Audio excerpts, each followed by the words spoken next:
97 নং নাজিৰা বিধানসভা সমষ্টিৰ বিধায়ক দেৱব্ৰত শইকীয়াৰ নাজিৰা বিধানসভা সমষ্টিৰ 109 নং ভোট কেন্দ্ৰত ভোটদান সাব্যস্ত। আজি অসমৰ 5টা লোকসভা সমষ্টিত অনুষ্ঠিত হৈছে প্ৰথম পৰ্যায়ৰ লোকসভা নিৰ্বাচনৰ ভোট গ্ৰহণ।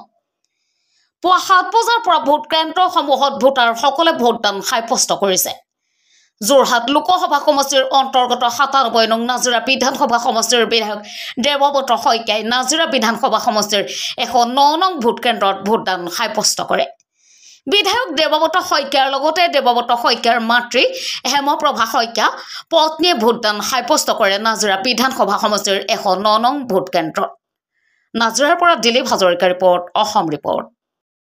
ভোটাৰসকলক নিৰপেক্ষভাৱে নিজৰ বিবেকেৰে আৰু যিটো কৰিলে দেশ ৰক্ষা হ'ব, জাতি ৰক্ষা হ'ব, অসম ৰক্ষা হ'ব, সেইখিনি কৰিবলৈ আহ্বান গুৰুত্বপূৰ্ণ মন্তব্য প্ৰকাশ কৰিছে আৰু তেখেতৰ লগতে তেখেতৰ মাতৃ উপস্থিত আছে। ইয়াত ভোটদান সাব্যস্ত কৰিলে আৰু তেখেতৰ পৰা আমি কিছু কথা জানিবলৈ চেষ্টা কৰিম।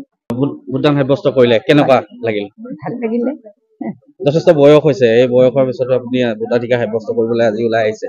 কি ক'ব দেশৰ বাকী, কি ক'ব যে আমাৰ অসমবাসী কি দেশবাসীয়ে মানে নিজে যিটো বুজিছে নিজৰ বিবেচনাৰে ভোট দিয়াটো আমি বিচাৰো। কোনো প্ৰলোভন ভাবুকি এইবিলাকত ভোট দিব হয়। তেখেতৰ যথেষ্ট গুৰুত্বপূৰ্ণ মন্তব্য আছে। প্ৰলোভনৰ ৰাজনীতিয়ে তেখেতলোকে ভোট যাব মনা কৰিছে আৰু সকলোকে ভোটাধিকাৰ সাব্যস্ত কৰিবলৈ তেখেতলোকে এই 109 নং ভোটদান কেন্দ্ৰৰ পৰাই তেখেতলোকে ৰাইজলৈ আহ্বান জনাইছে।